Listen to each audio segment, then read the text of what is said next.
following show contains adult content. It's not our intent to offend anyone, but we want to inform you that if you are a child under the age of 18 or get offended easily, this next show may not be for you.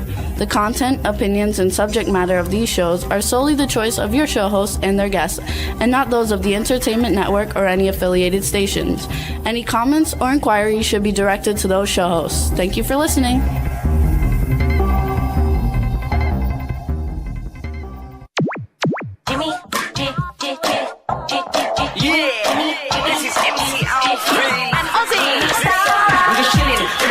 Sitting down and designing, where every man in a thinking, what are we gonna be wearing? Yo, I'm a Liverpool MC, you can't test me. Big up the girls inside the party, let's get down to crazy Jimmy. Big up myself and known as Alfie, the one and only, the Turkish MC. Always love the clothes of Jimmy. British punk, yo, wanna be Jimmy Star, new celebrity. We'll take you out to Jimmy Stars. Hey ho, welcome to the Jimmy Star Show with Ron Russell. Bringing you the good times in music, fashion, pop culture, and entertainment. Hope everybody's doing well. Before we get started, let's say hi to our cool, outrageous man about town, Mr. Ron Russell. That's the sound of Indians, because Indians, they scalped me. So, Jimmy, how are you today? How does it I like feel your having hair. a bald partner? I love it. I think you look sexy. You think? Yeah, I like it. I think I look like a chemotherapy, God forbid, person or jail, a person going to electric chair. Luckily for you, it'll grow out. This is the electric chair haircut. Luckily, it'll When grow you're out. in prison, I guess, and they send you to the chair, this is the cut they give you. Anyway, everybody, I went nuts. Years ago, when my hair was dark, I used to cut it like this, all choppy and spiked and wild. And it looked fabulous. I looked fabulous. So I thought maybe I'd give it a shot and see what it looks like again. Well, I went and butchered myself, and it looks like shit. And I look like shit. I look like an old jerk. Anyway, I love it. you love it. As long as you love it, that's all that counts. So there you go. So, Yeah, my actually, hair, see? Cindy says you look fabulous. Who? Cindy says you look very distinguished and like a really rich person. Rich person. I like that. I like rich. Cindy, I love Cindy. What's up, everybody? Chat room. People are starting to show up. Stefan Bell is in there. Hello, Stefan. Say hi to Tina. Cindy Lady Lake is in there. Thanks for doing all the promos. We have a fun show for you guys today. One of my favorite people on the planet, Hilton Ariel Ruiz, is coming on the show. And then you guys know him from Zombie with the Shotgun. He's like a cult guy. He's fabulous because it's a cult film. And then for our first time in history, we have Kim Couture coming on. And she is a pioneer in women's MMA, you guys. And she used to be married to Randy Couture, who was like the biggest MMA fighter in the world. And now he's like one of the biggest action movie stars in the world. So it should be fun. We've never had it on before. The only other MMA fighter we ever had on was Bear. And Bear Fiorda. And this one, when we met Kim Couture, I met her through Sherry Nelson. Sherry Nelson introduced me to her, and I invited Sherry to come on, and she said she didn't have anything really fun to like update, but then she introduced me to Kim, so I asked Kim to come on, and I think it'll be a fun, different show today. Sherry doesn't need anything. She's just so beautiful. I mean, That's what I told her. coming on our show and smiling is enough. I told her just to come on the show just to say hi, and we'll just shoot the shit and talk about Vegas or something. Listen, I could always get conversation out of people. You know that. I'm a good yenter. But I mean, I would ask her about her sex life and her boyfriend and her whatever. That's fun to talk about. Absolutely. People are interested, especially men. If she just should discuss that she likes her nipples licked, I mean, they would go crazy because she's so gorgeous. She is gorgeous, you guys, and we love her to death. If you guys Right. don't know her, just I look her love up. Sherry Nelson. I think I got kind of crazy, but I don't do Facebook well or any of those things. And I think she said she wanted to come February 14th or something. It's passed. And I never got back to her because you don't answer your Facebook I don't know messages. I don't know how to do it. That's okay. I've been talking with her a lot lately on Instagram and Facebook, and she thanked me for inviting her to the show, and I think we're going to have a lot of fun. So let's just see how today's show goes. In the meantime, And what as else you is can going tell, on? my voice is still shot. It's not going to get better till I'm on an airplane or in another place to live. My voice just doesn't work here. The sand is unbearable.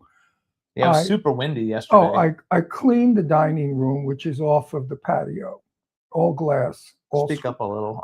all screen, and the winds blew the sand in like dust, and it was black mountain sand all over the dining room table. Underneath the carvings of the table look like shit. Look like a haunted house set. Anyway, it's just unbearable. Enough of it. Enough about it. So we got Hub Reynolds just joined us. Hey Hub, how you doing? Hey, Hub, how's married life? Getting a lot lately? He says a teaspoon of olive oil will help your voice. Oh, olive oil. I live in He olive like lives on Are you crazy? oil. I almost take a bath in it. Are you serious? I put olive oil on everything. He even washes his face with it. Yes, I have it on my face right now. Look how nice it looks. There you go. 86 years old, soon. Go fuck yourself, everybody. That's right. May Look at that. 28th, and today's the 6th. So 22 days. It's In Ron's 22 birthday. days, I'll be 86 years old, and I have skin like a baby's ass. There you go. That's what Jimmy said. Like a baby's ass. As Jimmy's kissing my ass, he said, "Oh, it's like a baby's Yeah. ass." I'm gonna close this one. I love to get nasty. Anyway, I'm in a good spirit. I feel wonderful. I'm all excited. I think we found a townhouse in Boca that we love. It's gorgeous, magnificent, beautiful, elegant, fabulous. But now we have to see how to sell this house we're in.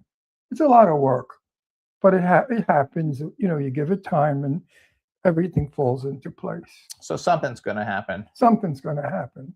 Absolutely. It's funny. One of my Facebook people wrote on my Facebook. She said, "Ron, God has found you your townhouse, and He's waiting for you to move to Boca to show you where it is." And I thought to myself, I thought Jane Russell was a religious nut. I mean, I love this girl, but she's crazy. Like Jane Russell's Jesus Christ is into real estate. So Goddess just joined us. Goddess, hello, my darling. How are you? Hey Goddess, it's so nice to see you again. I hope everything's going well. How's your love life? Do you have a new man? I love it when she comes in because she says hello and she puts a wave and it says to these stars. She's fabulous. So We love that goddess. Goddess has been with us for a long time. very long She time. comes and goes. I think she gets arrested for shoplifting. They put her in jail for 6 months. She gets out and then she contacts us. Then she comes back, but Yeah. she's fabulous. She's probably a famous shoplifter. Yes. And Although- Hub Reynolds says that's why you're so handsome, because you put that olive oil on your face. Oh no, my mother, believe it or not, my mother was 80 years old and she looked 40. She didn't have a wrinkle or anything, and she was a great believer in olive oil in her hair. She would put olive oil in her hair in the summer and go sit in the sun. And her hair, after she shampooed it, was shiny and lustrous. But the olive oil would melt and go down her forehead, so she would quickly put it all over her face and lay in the sun. There's nothing better. If you want a gorgeous suntan, olive oil your face and lay in the sun, but not too long because you will burn quickly.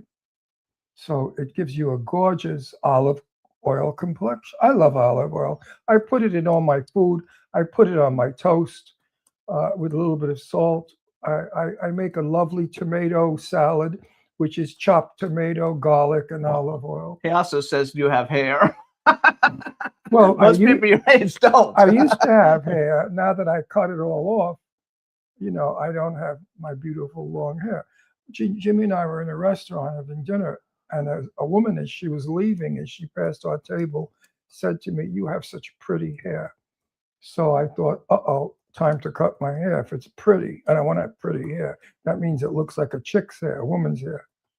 Anyway, too much about hair. It grows. That's right, and it'll grow out. And meanwhile, soon. it's so nice not to have to comb it or worry. Not that I ever combed my hair, but it's one less thing to worry about. Now that I'm busy with movies coming up, finally, I think we're getting someplace with LA Mob Story. Yeah, they put up a casting notice. A casting notice. That means that they got the moolah funding. We have And lots that's of good cool because things going. actually I got to get my voice back because I open the movie with a narration, and I do narration throughout the movie. Plus, I work as a hood, a gangster in it. So my voice is going to be used a lot, and maybe I can have this kind of a Marlon Brando voice, isn't it? A little bit. I could be Brando. Look at get over there. Look at those guys over here. What are you doing over there? Hey, you go over there. What are you doing? Get over here. Get over here. Forget about it. I'm gonna shoot your balls right the fuck off. I can do it. So I we sound good. I sound good. I want to say too, like, thanks everybody for tuning in last week with Dan Payne and Timothy Haug, and the show did really well. And Dan Payne was a great guest. You know, he was just fun and he played along with everything. So we had a really How well good did time. the show do? I don't know. I got over 20,000 views just on YouTube, which is a really big deal. Good, because I love that show. It was fun. I enjoyed it. You know, lots of times I don't enjoy it. I'm bored because the guests stink. They talk only about themselves and they don't even know how to advertise or sell themselves. They're stupid at it. I'm in a movie and it's coming out in a week. So that's when I say to them. That's when if they're men, I say, how big is your dick? That breaks them up. Or if they're women, I say, you know, are you a dyke? I mean, what are you? So I wake them up with my little cute compliments. Oh, yeah, those are compliments. Hey, it made our show famous. Hey, we're gonna have a fun show today too, and everybody thought that Dan Payne was great and gorgeous. They thought he was a great guest, and they thought he was gorgeous. He's a terrific guy. Terrific. You got to get rid of the beard. We're gonna see if we can work him into one of the movies that we're gonna be working on anyway, too, you guys. As the hunky guy in it, because he's a hunk, so it should be a lot of fun. No, he's just a nice guy. You know, he reminded me so much of Rock Hudson, because Rock Hudson had a personality. Rock Hudson was very shy, believe it or not, and kind, extremely kind.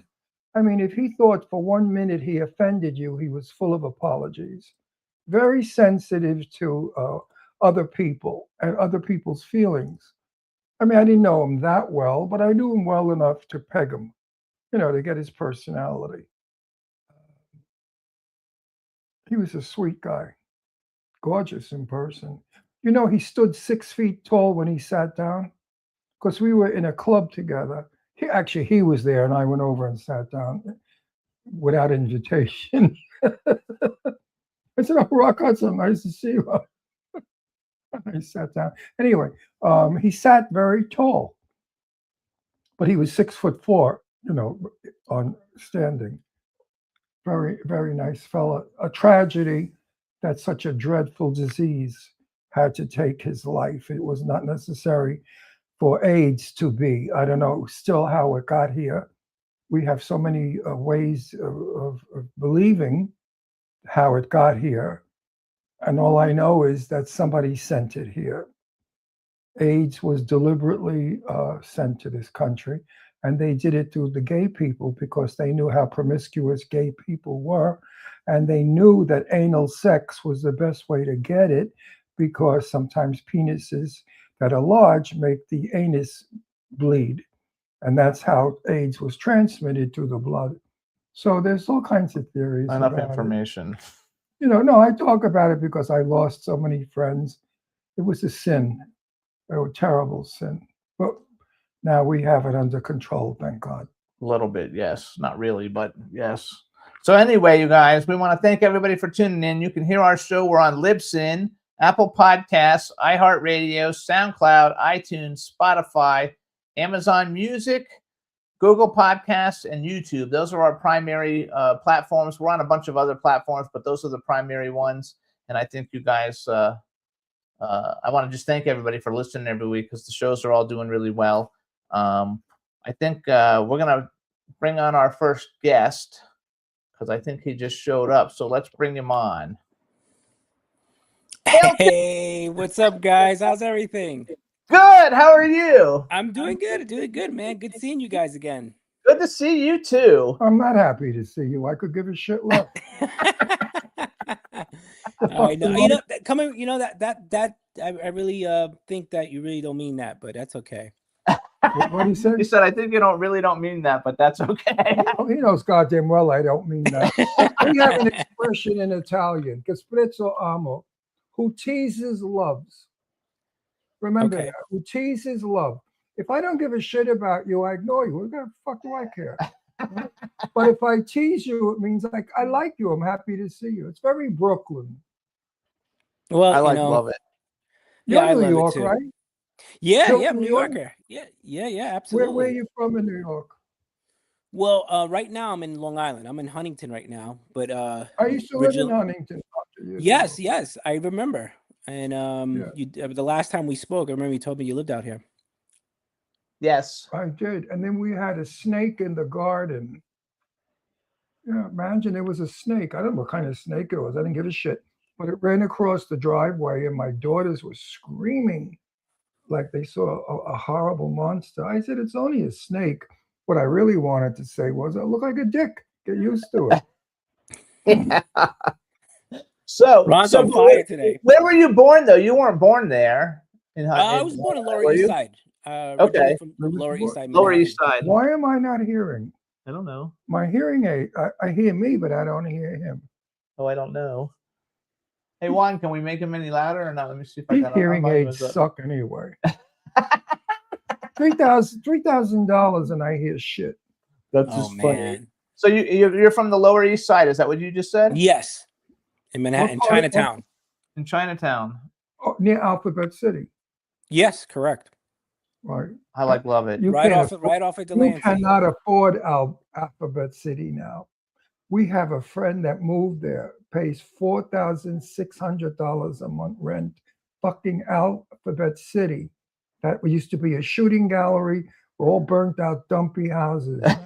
$4,600. That's cheap actually in New York for rent. Yeah, but it's 4,600. Alphabet City. You got to go.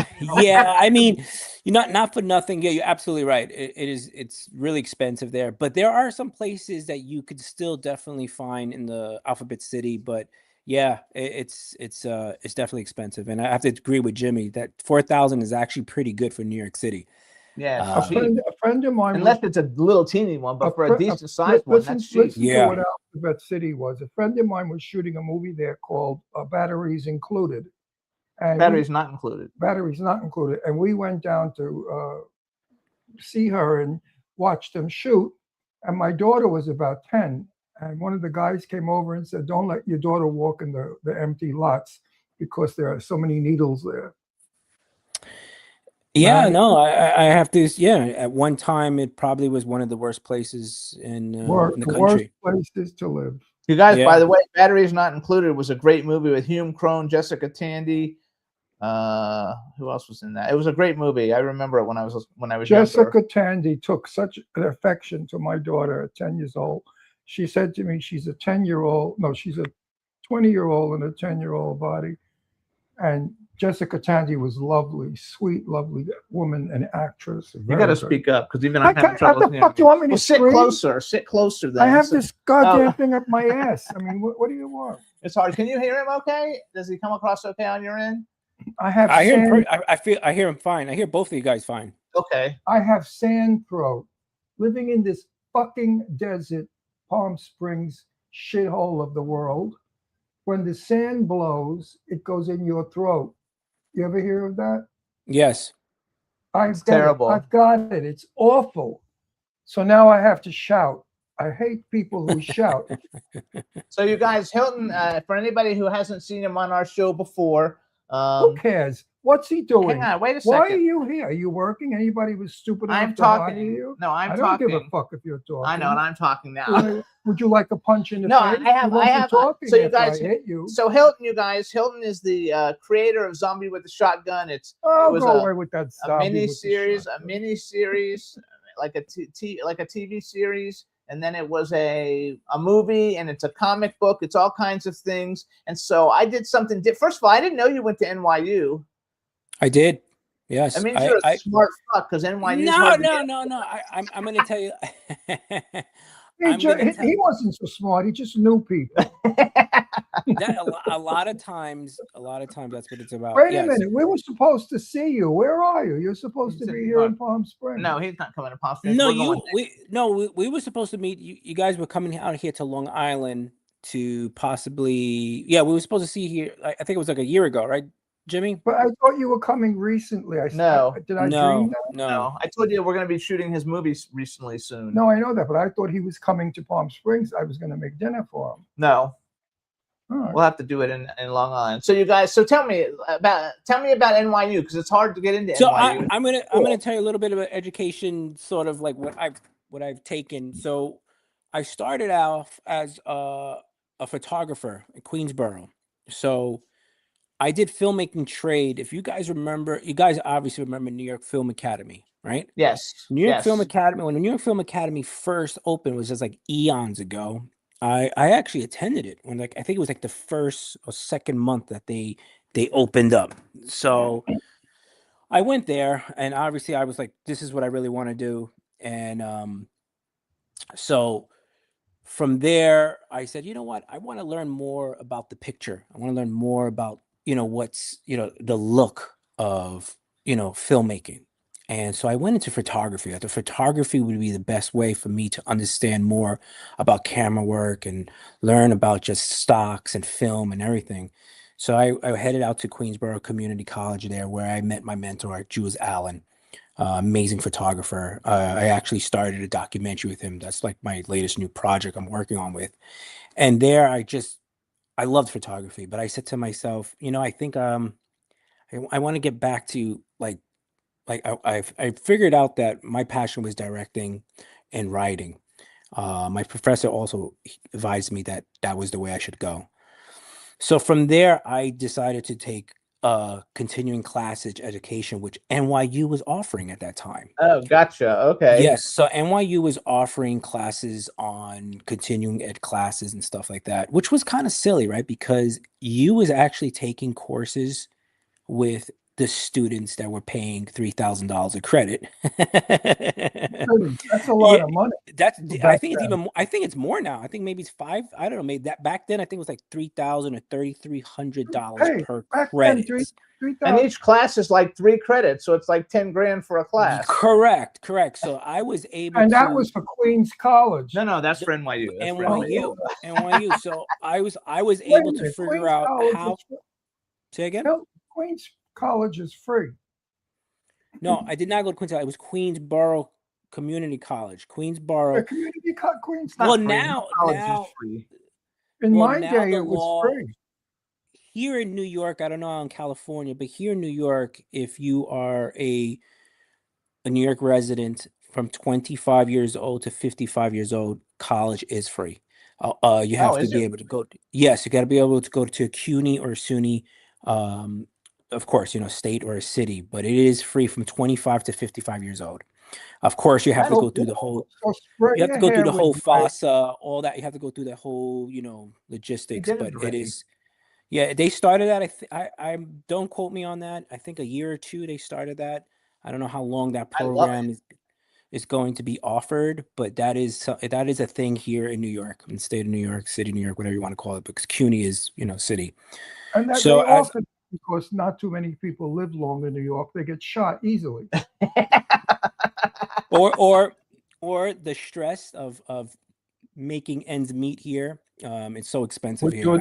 your new mayor, you should all go kill that bastard. Anyway, we don't talk about that on the show. So, yeah, no. All right. So, because here's why. The reason I bring that up is I've never really did a search for you. And since you were coming on again, I thought, I'm going to see what the internet has to say about Hilton Ariel Ruiz. So I threw your name.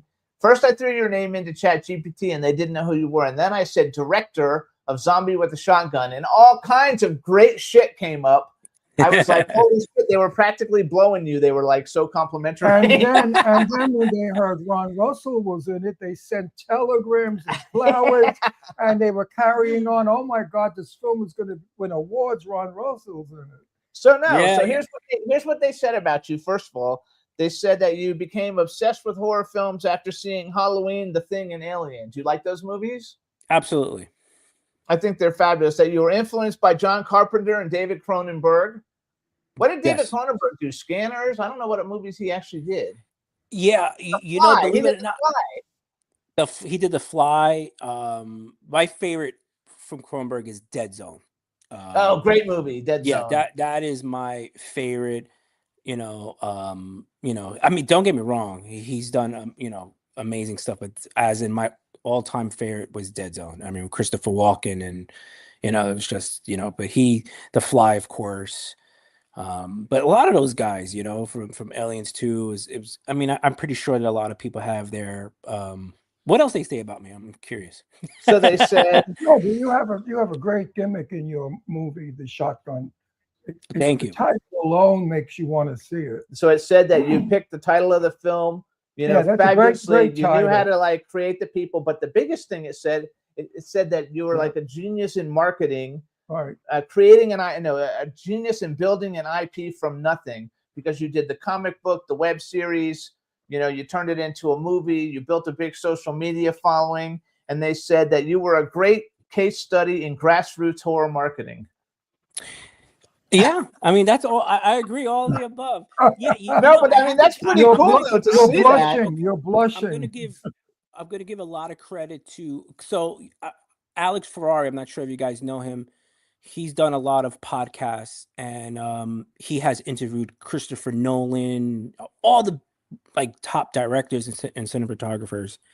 And I was surprised when he contacted me, and he said that he did a search online to basically find out who had like the most amazing like indie film project that knew how to market it, and he said it was mine. And I was sort of like blessed because again, this guy was like interviewing. You look at his YouTube, he's I don't have to say anything, Christopher Nolan. I'm like, dude, you want me to come? I said, you want me to come on your show? He goes, yeah, I want you to come on your show, and I want you to tell me how you did it, how you was able to market this little indie web series to the comic book to to the film. So again, I went on the show, and I had to credit to him because when he marketed that YouTube as me being a marketer genius, branding and everything, and I was on his channel, and I explained exactly what I did was how was I able to grow that Zombie with a Shotgun. At one time I was getting almost like 10,000 followers a week on it, and I did have a strategy, of how How'd to. you come up with the title? Where'd you get the title from? So the title basically was definitely inspired by you have Hobo with a Shotgun, and it was just it was me and my But why friend. not Zombie with a Rifle? It doesn't flow. It doesn't flow with it. And I'm be honest with you. When I was in my office, I was in my loft. We had a zombie script, and it was off of the Z1. We call it Z181, which was based on that so-called disease that was spreading back then, which was H1Z whatever. I forgot what it was. And then I just said, hey, why don't we just name it Zombie with a Shotgun? And then we I just think like. Great title. And then we great. we flew with it, and then we changed the script, and that's where we went with it. Honestly, that's exactly just So from an idea. did you build a movie around the title? Is this going to be a Zombie with a Shotgun? The story was basically first. It started off as like it was. It was a point of view of the zombie, as I wanted to finally make a film where it was the point of view of the zombie, because everything that we watched back then, was basically, zombies, all brains, but no one cared about the person who had the sickness. So that was my whole theory. Let's go to the point of view, and let's feel sorry for the zombie who has the sickness. Nobody cares. And I always use the Michael Jackson Thriller, right? Michael Jackson in Thriller, one of the greatest or the greatest music video in history, I agree. was the first time that he actually put zombies as having brains, right? That's the first time he evolved zombies. Like no one ever saw zombies dance the way, walk, was able to do what Michael Jackson did. And then from then, everybody forgot about it. They just went back to I wouldn't say silly, but the same concept of like zombies walking slow. And I was like, dude, no one has ever taken the, half man, half zombie. Let's find out what this guy's all about instead of just killing these guys. And that's my whole thing. I wanted to, I grew up in New York City. not too far from the Vincent's Hospital, where it was ground zero for HIV, which is interesting because you guys were talking about it, and it kind of gives a little bit of, when I'm writing the project was about people being sick, people being scared, people not understanding the sickness about it. And there was a little bit of inspiration of all those elements that when I put it together, and then it came. Look, I'll be honest. When we did the web series, the first episode, I think what really made that first episode is when the zombie kisses his girl. It went Nobody's viral. seen that ever. Nobody's ever Yes. seen anything like that. It's in a zombie Yeah. pit. Zombie, I had girlfriend networks. zombie. I'm going to tell you something funny. Oh, I think she's not a I zombie. Yeah, told she's this to Jimmy, but I had networks contacting me because they thought that was a trailer to a pilot that I shot called Zombie with a Shotgun. So I had maybe that first month of that first episode, I probably had maybe 30 articles and networks contacting me. And they're like, we want to see that pilot. We want the first dibs on the pilot. And they got disappointed when I said, I didn't even shoot the second episode. It's 4. They were like, what? I was like, yeah. So I was, because the first episode was like 5 minutes, and I'm like, no, it's not a pilot it's not a trailer for my pilot. So But I mean, how close are you to shooting? Shooting what now? shooting The what? film. When the one film is out already. Well, we did the web series. We did the 5 That's episodes. One Then that I'm in. The one that we I'm had the in. comic, and then we did the indie. We raised money to do the feature film. The Right. feature film there, and then 2019 when we released it, it was November 2019, and then 5 months COVID came, and Okay, I want to say something. Everybody out there listening, I know this project. I know it well because Jimmy and I have discussed it for a long time. I guarantee you this will make money. So if you're smart, invest in this film. Which is called Zombie with the Shotgun Reloaded, you guys. Yes, It's part because 2. this is a definite yesy. This is like the Night of the Living Dead, the original. better. The original. Everybody Oh, thought the it. original's good. Everybody thought it was a piece of shit because it was black and white. It wasn't photographed well, and it's the number one. My favorite. I've seen it 1,000 times. So I want to go back. So you know how verticals are really popular now? Yeah. You should change the ratio on your web series and release it as a vertical, because you can win an Academy Award for a vertical now. No way. You know what? I didn't even think about that. But the thing is, that's gonna be. That's a good one. Never thought about that. I'm doing a vertical right now for one of my books called Mothman Red Eyes Rising, and we're doing a vertical series for it. We just finished the first episode. It's fabulous, but it took a long time, so we have to create a bunch of episodes before we can release it. So, but before we keep going, then I want to just real quick, I want to play the trailer for Zombie with a Shotgun. You guys, it's out on Tubi right now, right? It's on Tubi, right? Yes, it's on Tubi. All my other, It's on Tubi right now. Everybody put great feelers out. We're going to be starting the sequel in the next 90 to 120 days, we hope.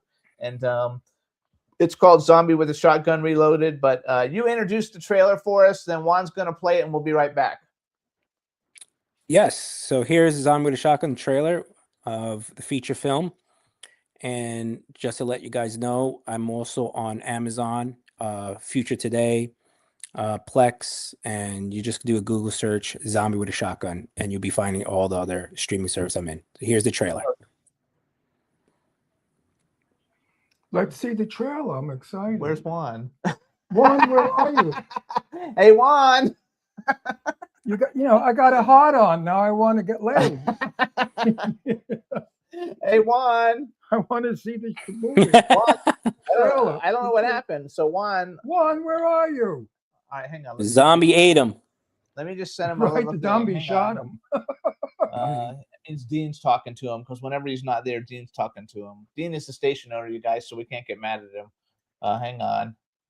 Zombie trailer. Zombie trailer. He's always there. He's always there, so I don't know where He's he a great is. engineer.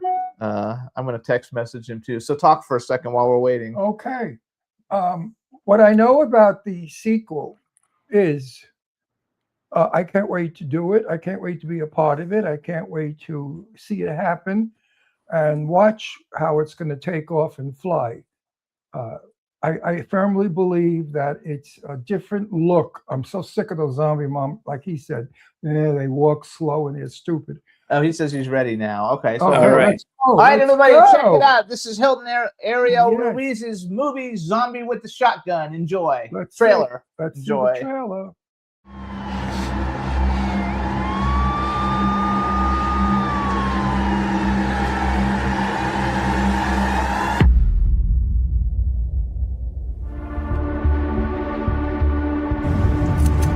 You better be careful with that gun.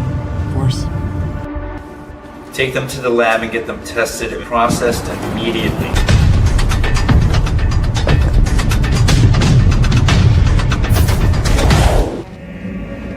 And now with this dream becoming a reality, I will give you anything you want for your great contribution. What is so special about them? Not sure. Listen, we're both going to die. So let's make it easy.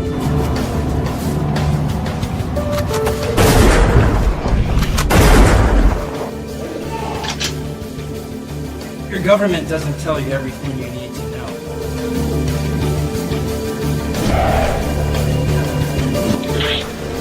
Lied to me.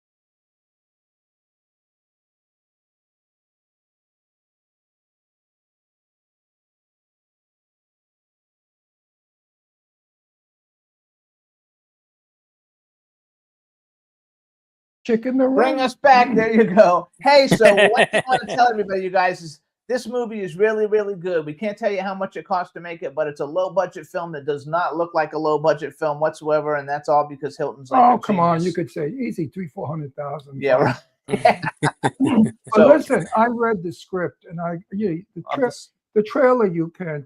That's the trailer of the first movie. I know that. You but read the script of the second movie. Jimmy, I'm not fucking senile. I know what I'm talking about. What I'm saying is, when you read a script, you know what you do. You know what you like.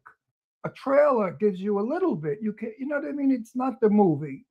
So what I'm saying is, when you see this, when this script becomes trailer, the remake, when it becomes reality, then you will see a good. Fuck it. I So mean, you guys, really. it's called Zombie with a Shotgun Reloaded. There's just so much you could put into a trailer to tell your story. And it doesn't make sense sometimes. It doesn't look as good as when it's a film. That's what I was And saying. you can see this film on Tubi and all these other places. So all And you gotta do I is know Google it. I know the new script for the new movie, and it's excellent. We're adding some new elements. We can't tell you what they Uh, are. Not we. Hilton has added some new elements, and you guys are really going to be impressed with this one. It's going to be a really good one, and we're hoping to get it going. And so please put out good vibes for us, and don't be a hater. So you guys, Hilton does a bunch of other stuff. I went on Tubi and Googled him. He's actually got one. He's got one movie called The Amityville Lost Tape on Tubi. Another one called Beyond the Halls of Paradise 6666. Is that a new title for the film that was 6666, or are they two separate films? No, that was okay. So really quick, because I know you don't have that enough time. Oh, you got plenty of yeah, you got plenty of time. Oh, so what happened is when I did 666, it was an episodic series, and I was doing original content for Eli Roth's horror channel, which was at that time, I forget what was it called, and they brought me in to do original content. I'm actually was the first person to actually open up that site. I forgot what was it called. I don't know if you guys remember that. And then I was the first one to open up on that website to have that first horror original content for them. And what happened is that they were able to raise monies and get their own production company when they got all these other filmmakers, horror filmmakers, to start, putting onto their website. And I've shot all these episodes, and since they decided to go another way, I had all these episodes. I'm like, oh man, I had all these episodes that I did for this, under this umbrella. What am I going to do with this? I had like 7 episodes. So you put them and all together. I decided during COVID, I'm like, you know what? I'm going to put this together because I had nothing to do in COVID. Nobody did. So I started, I got my, little post-production team. We started cutting, and then I did 2 new episodes because I kicked 1 episode out that I didn't like. And we put it together, and that was the title for the feature. But you could also watch an episodic, the first 3 episodes separately. As first, that's how I submitted it to Tubi, and I didn't think I was going to do the feature. So when I did the feature, I had the name change. But you could watch all 8 episodes on that, and my own basically it's my own anthology horror film based on the 6666 evil entity. Okay, go. So what were you going to say? It's a back and forth talk show. It's not anybody, manipulates the whole conversation. I know. That. And we So we say what you instruct wanted our to say. guests No, I about didn't that. instruct. Well, Go. I want to create an interest here. For those of you out there that don't know what 666 is, it's the devil's number. That's what makes the title scary. So, Yeah, and this particular is 4 6s because it's the birth date. It's somebody's who is the evil entity, the person who was born on that day is the devil himself. So you got to watch. So it's 6. It's 4 6s. 66. Oh, 6666. Yeah. Yes, Got so it. it's basically that so instead of President- 3 6s, 4 6s, and you find out the reason why is because it's the birth is June 6, 1966, and how you watch the first episode. It basically shows this team of filmmakers, documentary filmmakers, that go out to see this so-called urban legend of this particular person that is born in that particular date, and to find out if he's the devil himself. And that's how the first episode starts, and then you watch each episode, and each episode has a different story, different actors, and we shot in different cameras. Every single episode was shot on a different camera to give a different look. Okay, so go. And those 6s terrify people. Believe me. President Ronald Reagan and his wife Nancy bought a house in the Pacific Palisades in California, and the address was 6666. And Nancy refused to step foot in that house until they had the address changed. And because of their clout, that the 6s were removed. So just know that this film is going to scare the shit out of you just by the fact that the numbers are the devil. I want to go back to and say something because, we kind of brushed over the fact that Eli Roth asked you to do something. You guys, Eli Roth is one of the biggest horror directors that there is. He did Hostel, Inglourious Bastards, and no, actually, he was in Inglourious Bastards. He didn't do it. Thanksgiving, which is a great one, and his new movie Ice Cream Man is getting ready to come out. Yeah, I'll tell you this. So what happened is I released the first episode, and then the second episode, he saw it with his team, and somebody from his team contacted me, and I was like, "Whoa!" It was. I was like, "Holy!" And I remember it was during the holidays too. If I remember, it was during Christmas time. I remember, and I was like, "No way that they contacted me about this episode." So I was like, "Wow!" And that episode is it's about it's this photographer who takes these 2 models to photograph in this haunted location where the devil himself lays in his lair. But it's a great episode. The second, if you want to know the Do you like Eli Roth? I think do. Hostel's one of my favorite movies. I do. ever. I mean, I understand the business type that they had to do what they had to do, but that is basically how the 666 episodes were actually created, because they were only going to be just a couple episodes. I might have not even done no more episodes. It might have been just 2 episodes, and I was like, I'll let it go. But because him and his team contacted me, they're like, hey, we want you to do this same series, but do original content for us. And I was like, sure. And That's so really that's cool, though. That's really cool, though. That the fact that you create all these like things and just put them out there, and then all these really big people come to you, and you're not even going to them. That's a really cool thing. If you got it, you make it pay. That's right. That's how yeah, it no, works. yeah, And no, there's no. nothing I mean, I better love than- his work. His work is cool. You know, his movies. You know, I mean, Cabin Fever is still one of my favorites. Serena Vincent's in There's that. nothing better Yeah. than a devil movie, as far as I'm concerned, because as children we grew up knowing God and devil, so everybody really has a little bit of panic about the devil. I don't care how much you say, "Oh, I don't believe." I've met some devils. Believe me, they're around. In The Omen too. In The Omen, doesn't Damien have 666 tattooed in his head? Three or whatever? sixes, yeah. Three That's sixes right. in his head. Yeah. I love The Omen. Yeah, I yeah, love it. yeah. I'm And actually- you know, that's what the whole thing was about. I wanted to give homage to the old school 70s and 80s horror. And because, you know, when I was creating this web series, like, I wanted to make this whole thing about, hey, let's get back to like what, you know, everyone was scared of the 666. So I was like, yeah, man, let's just now name it 4 6s, you know, 6666 based on it. And that's where it came from, actually. It was a homage to The Omen and all this, you know, whatever you want, Rosemary's Baby, all that stuff. It was like a, I love Rosemary's Baby. yeah, just to Remember the Devil and Mrs. Jones? I don't know what that is. I know the title, but I don't know what that is. yeah. It was the biggest porno movie. Yeah. that was out. Of course, Ron knows. Yeah, Ron brings it out. I think he had 3 6s on his ass, I thought. We actually had on our show many years ago Harvey Stevens, and Harvey Stevens was the kid who played Damien in the original Omen. No way. That's awesome. Oh, yeah. And we had him on the show. He's a really cool guy. He actually, I think he lives in England or someplace. He was now. very, very nice. But we Yeah, had that is pretty with him. cool. Yeah. Maybe I should I send like him all those. And then maybe they I should send him a copy of the film. Yeah, absolutely. We But read. I have to say something. I think you've got it all on the ball. I think you know where you're going, what you're doing, and I think you're doing it well. And I only see in the future for you great success. I appreciate that. I don't see you as the shit asses that I've worked with in some of the crappy films I've been in.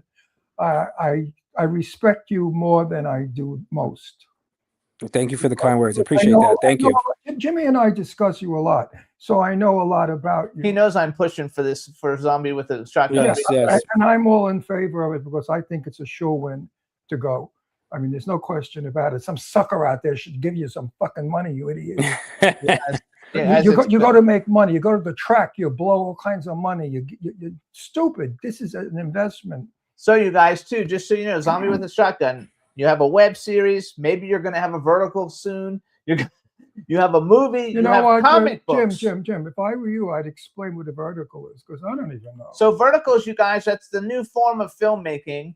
You know how people have a very short attention span. So verticals are, instead of being shot 9:16, they're shot 16:9. So that way, when you're watching on your phone, it fits the phone perfectly, looking up and down. And since everybody watches everything on their phone, and because it's a vertical and people have a short attention span, the videos are like, usually like 1 to 3 minutes, maybe 1 to 5 minutes. And they turn them into a series. So every week they put out a new episode, and everybody can't wait to watch it. And some of the big verticals, get 50 million plays and stuff on them. They're really popular. And just recently, as long as the content is not AI, you can win an Academy Award for a vertical. Wow, And that's, the I vertical didn't even know that. How do you get paid for the vertical? Well, they have sites just like Tubi and stuff for verticals. Yeah, Just I like think- Tubi and Amazon So and you stuff have like that. to pay to Yeah, join. I'm pretty sure Netflix just announced last week that they're going to put a new category of vertical on their So if you do, their interface. so if you do a good series, you get paid for it the same way you it's do a on all the other ones. it's a membership. Well, not necessarily. It depends. You could sell it like Tubi, like your movies are on Tubi. The way his movies are on Tubi, you can put it on Tubi, No. and enough people You're watch mispronouncing where my movies are. They're not on Tubi. They're on Toilet. it. They're not all that. They're not all that bad. Yeah, you got Tubi, Fossum, they actually pay a little bit better than Yeah, Tubi. Fossum is good. They pay a little, Future Today pays more. It's so funny. I have to tell you. So the first movie that Ron did with me, and it was this movie called Croker, and we lived in Florida, I think. Oh no. Then we moved to Pennsylvania and we shot it in Pittsburgh, and it was called Croaker, and it was like an urban legend about this like frog creature that killed people in the swamp. I saw you posted something about it the other day. Yeah. So I Go ahead, posted it up, and What did you post about? I don't know. I have a little video of it, I think. Oh God! And so anyway, Ron plays the sheriff, you guys, and the lead lady was Miss Pennsylvania. She was gorgeous. She was very, very nice, and we had a great time shooting it in Pittsburgh. We had a really, really good time. The movie was made on almost zero budget. It was like almost. And I was never told that I was the only professional actor in the movie, so you can imagine what a mess it was. So hold on, that's not my story though. My story is, so we made the movie for almost no money. Okay, literally, we got paid $100 a day, which went to gas to get there from Pennsylvania. So we didn't make any money. It was really for the typical. The typical. We liked the people. So we got done with the movie. The movie came out. It did. Yeah, on IMDb it has all 5-star ratings because everybody. Yes, it does. Everybody gave it a 5-star rating, so it has all these 5-star ratings. And so Ron was like, "This." We saw the movie, and Ron was like, "This is the worst movie I've ever seen. Ever. It was so terrible. It's so terrible." And that's what he used to say. Then we started doing all these $500,000 films, $150,000 to $500,000 films that he's in, and they're worse than Croaker, that was made with no money at all.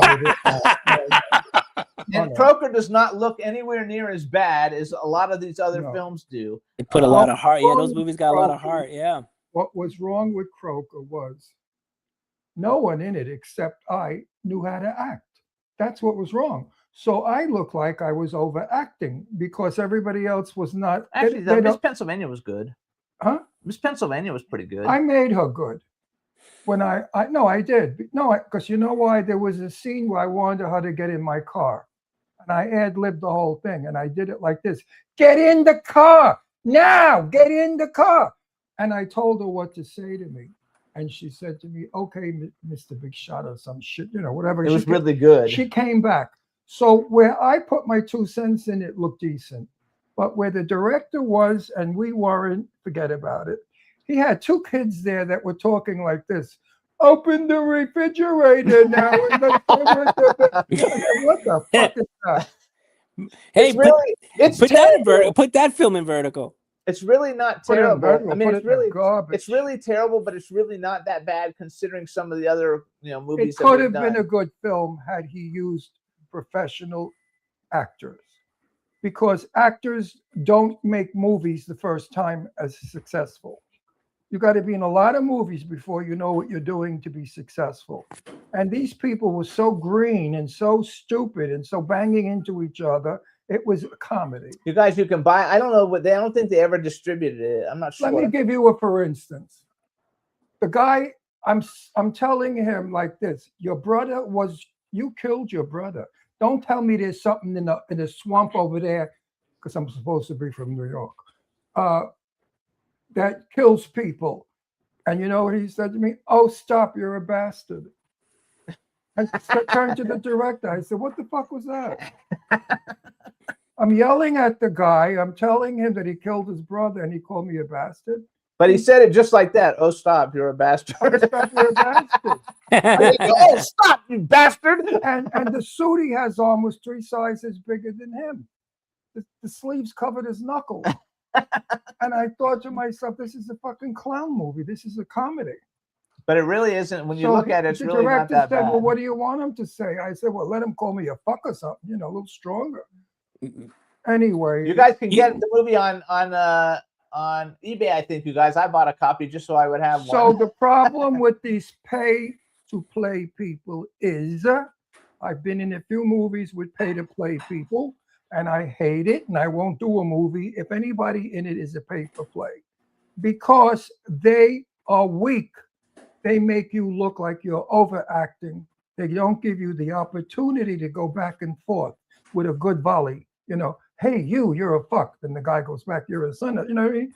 So you understand all it. Stop rolling your eyes. I'm going to punch you. No, I'm not rolling my eyes.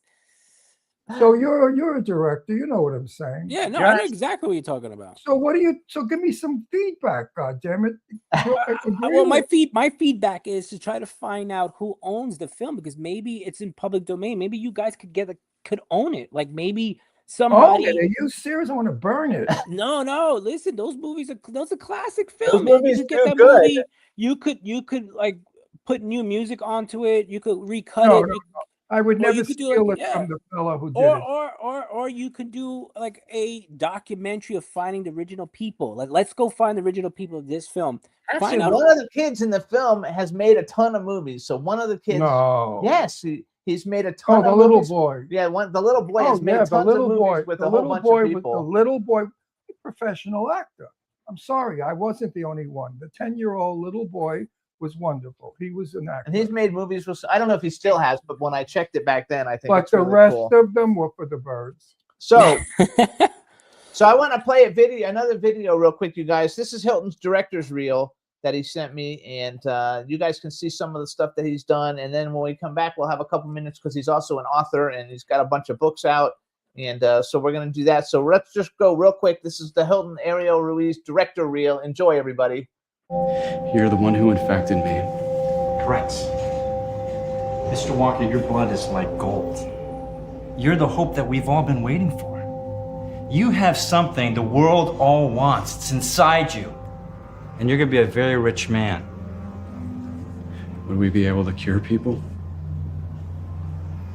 Not exactly.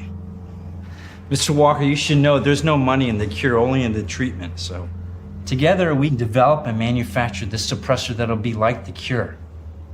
They can live their lives as long as they take their medication. I mean, this is what the virus is all about, right? It's a man-made product to sustain all mankind.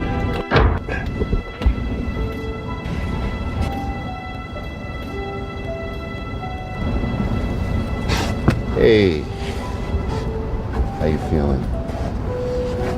Everything's all right with you? You look a little bit, like, uptight. I want to tell you something. Somebody that once worked in this very building here, they told me there used to be a beautiful view of the World Trade Center, just right where we can look. I can tell you something else. After having worked with you in the group for the last 3 years, I know there happens to be another beautiful view of the World Trade Center. Do you know where that view is? It's in here. It's inside of you and inside of all of us. How do you feel about that?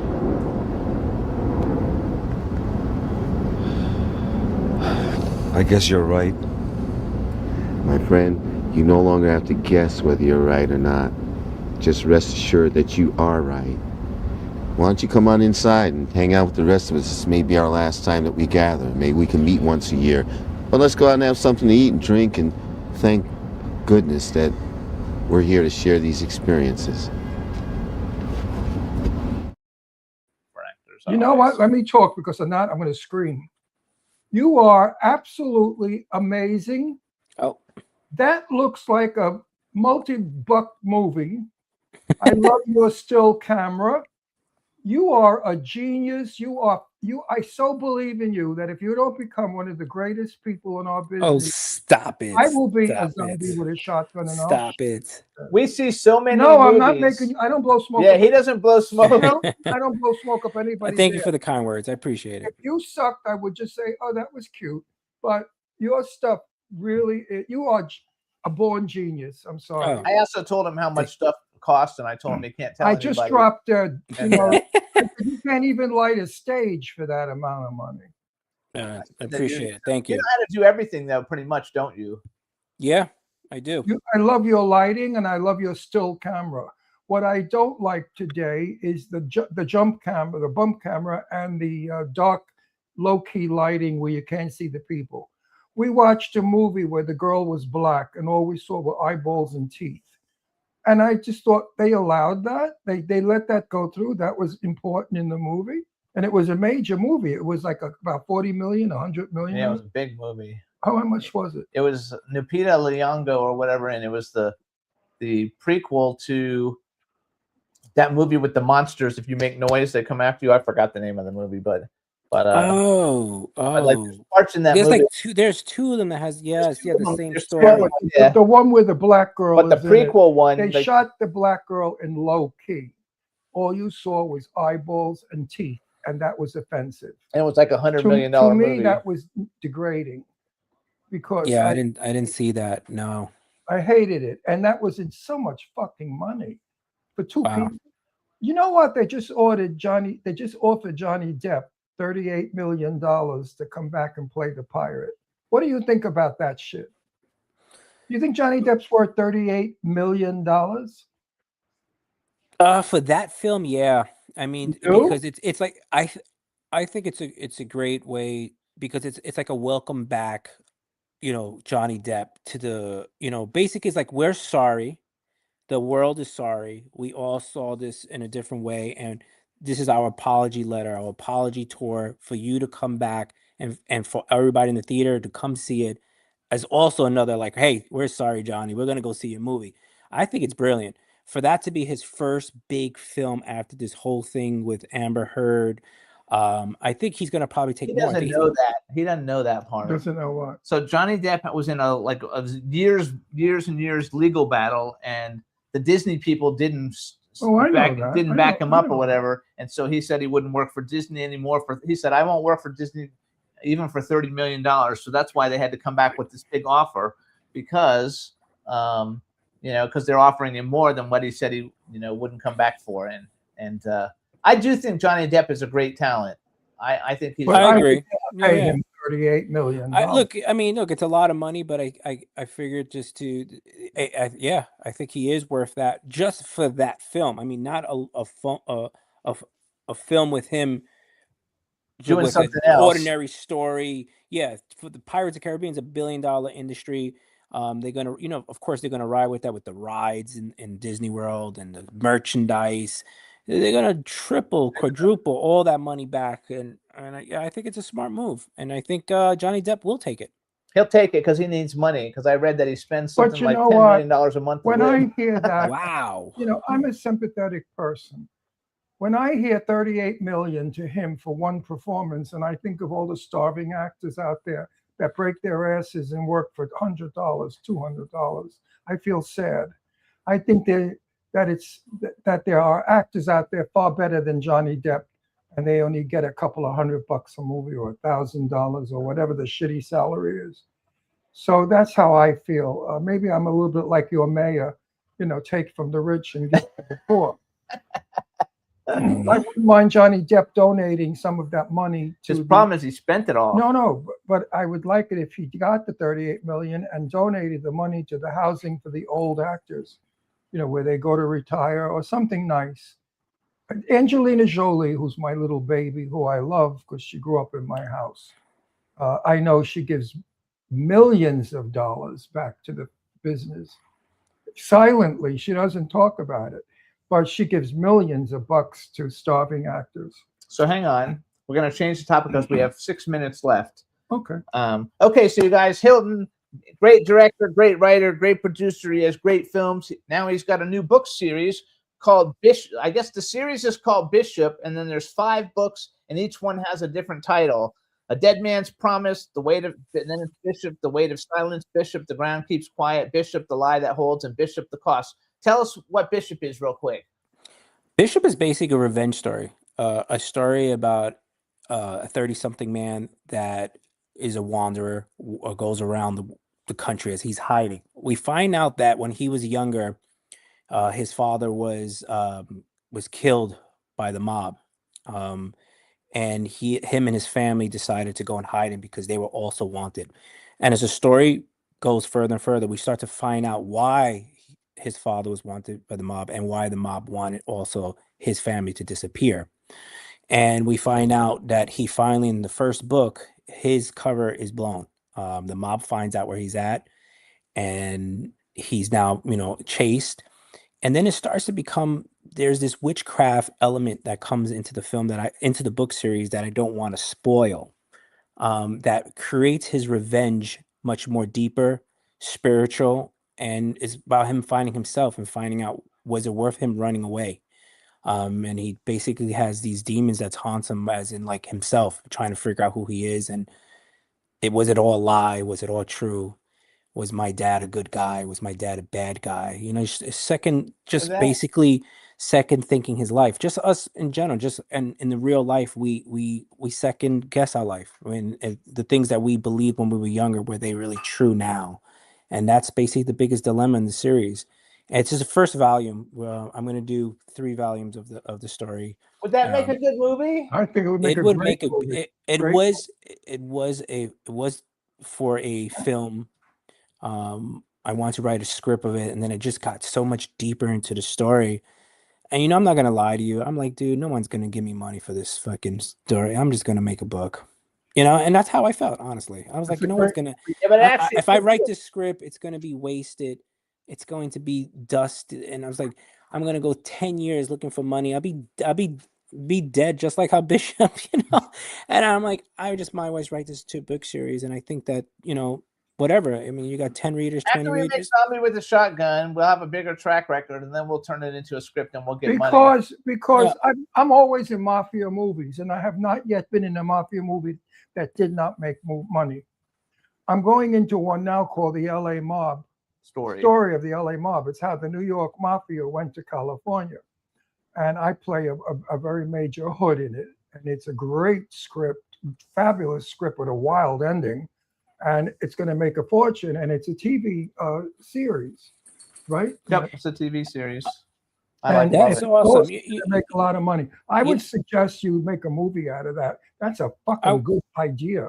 The I would script love is to, good. yeah. Just to piggyback on the mafia story, it's true. There's no more mob stories. I had a friend about maybe 5 years ago, and that's all he did. He used to do mafia stories, and he said that he gave up because every time he would submit his story, everybody would tell him, "We're not doing mob stories no more." I And think that's like bullshit. That's though. bullshit. that's yeah, true. and he There's Are like you saying- kidding? Are you kidding? he got rejected, and he Okay. told me that and then you know what, but then when you start to look at it, it's kind of true. No one is doing mob movies anymore like they used to. Like, There's one I guy mean, in Florida who I could be does it. wrong, maybe. I mean, it's a Stallone. What's that Stallone series? Oh, I think that Stallone's was, finished. Stallone's 130. but that was a mob story, right? Wasn't that the Yeah. series that he did? Oh. Yeah. Yeah, but Oh, that's a popular series too. there's a Yeah, whole but other new- than that, there's no more mob stories. What happened? No, What happened that's to not true. Not true. Not true. I get them all the time. There's so many new young people coming up that have such great mobster quality about them. It's a whole new kind of a mob. I agree with you, but as in like television, the element of TV and film, they're not out there as they used to be. Yeah, We used to wait a always get a minute. mob movie No, like I'm every sorry. 6 months. at Horror least. and mafia go hand in hand now. Now every mob movie has a vampire or a ghoul or a wolf. There's a man. series called Gravesend that we watched. It's on, I don't know, it's on Amazon Prime or something. It's an actual series, but I think the movies do better than the series. We watched a lot of them. We watched a lot lately, but also we watched a lot on Tubi that were older, from the 80s and 90s also. People are fascinated with the mafia. Always. I'm from Brooklyn. I grew up that's with who? Okay. I could name them all. And they were nothing like they are portrayed in movies. Nothing like that. So I would like to write a mafia movie and do the inside life of a mafia guy. What it's really like. I've seen a very major mafia guy, big name, dancing with his granddaughter in the living room. Okay. As the most gentle people in the world. We've had a bunch of them on our show too. I still have friends that are supposedly mafia, and I love them all. They're the nicest people.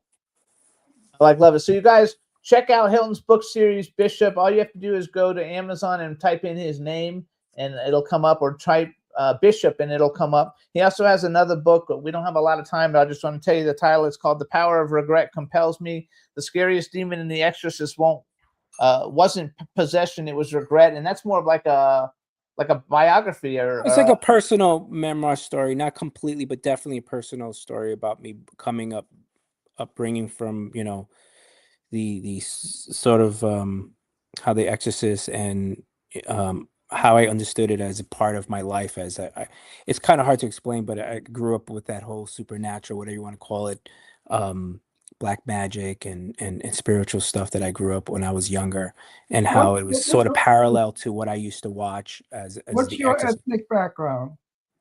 I'm Puerto Rican and Mexican. There you go. I love Puerto Ricans, my favorite Spanish people. I grew up with Puerto Ricans in school. Very religious. Yeah. Very. They made novenas. They did all that shit in Catholic Church. And they are Puerto Rican people probably are one of the most sensitive people you'll ever meet. No, they really are. Most of my family, it was interesting, but most of my family was Pentecostal, but my father was he became Catholic because that was the only way he was able to marry my mom. So he had to leave the Pentecostal religion because in order to marry my mom, he had to make a promise that he would convert to Catholic. I went out with a beautiful Puerto Rican girl called Gloria Hernandez. And guess what? I wasn't allowed to go out with her without her aunt coming along. Yeah. And this is 1955. No, it's sort of the same thing with my dad. My dad was like, nope, you're not married. But you know what was gotta cool? Her aunt was only about 3 years older than her. So I fixed her aunt up with one of my friends. And I told them, take her away, take her on the other side of Astoria Park. So I could make out with Gloria on this side. So guys, to find out more about Hilton, go to www.hiltonruiz.com. Ruiz. His Instagram is Hilton Ariel Ruiz. He's also got Zombie with a Shotgun on X, which used to be Twitter, and I guess that's it because our other guest is waiting, so we got to go. No worries. I appreciate that. Hilton, all the best of luck to you. You got it. Thank you. You got it all. Use it well, baby. And I appreciate it. Thank you for the kind words. Thank you. And thank you guys. We'll see you soon, and we'll be talking soon, hopefully. Absolutely. Sounds good. Thank you, guys. Take Bye-bye. care, babe. Take care. Yeah, Bye. you guys. So check out Zombie with a Shotgun, you guys. It's on Tubi. You'll definitely like it. It's a really good film, and hopefully our next guest has sound because I see she was having sound problems. Who is having sound? Does she have sound? I have sound. Yay! Now sing opera. Yeah. I love Sorry, I it. have to wear my glasses or I won't be able to see you. I know your glasses are fabulous. You don't have to see us. You could just imagine two gorgeous, sexy, hot guys with big, muscular bodies and just sexy looking. That's all. Make believe. All right. Well, maybe get rid of Jimmy. Just think of one elderly man. Actually, I'm elderly. So hold on, you guys. Now we want to welcome to the Jimmy Star Show with Ron Russell. She's a pioneer in women's MMA. She's fabulous. She does all kinds of wonderful things that we're going to find out now. So please welcome Kim Couture. Thank you for coming on. We're excited to have you. Yes, we are. I'm excited. Thank and you. My first question to you is, if a guy gets fresh, did you ever beat the shit out of him? No. But you I could. put myself in those situations. But you could. I could, for sure. No, really. Can you punch hard? Oh, yeah. Yeah, really? I mean, you could knock me down. Well, anybody can. I'm 86 years old. Blow on me, I'll fall down. But we have a very dear friend who's does what you do. And I asked him a very weird question. I said, did you ever have a diarrhea attack while you were kickboxing? And he said, times, yes. I said, well, what did you do? He said, you just leave it there and you keep kicking. I said, that's really stinking. A stinky idea. Bear is his name. Do you know? Oh, were you in a way? Shit, what happened? She went away. Hang on, hold on. Come okay, on. Sorry. Do you know Bear? No, she won't know him. Our friend Bear? So we have a friend, his name's Bear Fiorda, and he's got like 1 million followers, and he's only been in it for a little while, and he's had a bunch of fights though. But he's very cool, and that's what got me interested in MMA, because now I follow MMA people on TikTok just to see what's going on. Cool. First of all, we have a chat room with people in it. Say hi to everybody in the chat room. But you don't fight. Wait. You don't fight men. No, she fights women. Well, no, these sex change guys, they want to go in there and beat the shit out of them. No, okay, we're not going to go there. We're not. Why not? That's very topical, right? No, hold on. How do you feel about it? Wait. I want her to say hi to everybody. I'm not done with my introduction. Say hi to the chat room. Direct over here. Yeah, say hi to the chat room. Hello, everyone. This is Ron, by the way, because I didn't introduce him. So he's my co-host, Ron Russell. because he jumped into it so fast. And, Oh yeah, fuck you. and so she's a retired MMA fighter, so she's not still fighting. No, but she is in the business in her mind, and she knows opinions, and I want her opinion. Do you think that trainees should be boxing women? It's fighting. No. Fighting? No, of course not. I mean, if I got in drag when I was young, I could knock the shit out of any woman in a couple of punches. I mean, women are women. They're built different than men. They're fragile. Yet, if a woman beats up a woman, it's okay because it's equal strength. So I'm glad you feel that way. So I have a question. So first of all, you guys, so her website, you can follow her on Instagram. She's KIMZ Fight Fit or K.I.M. They're going to put it on the screen. K.I.M. Into Mental Mastery.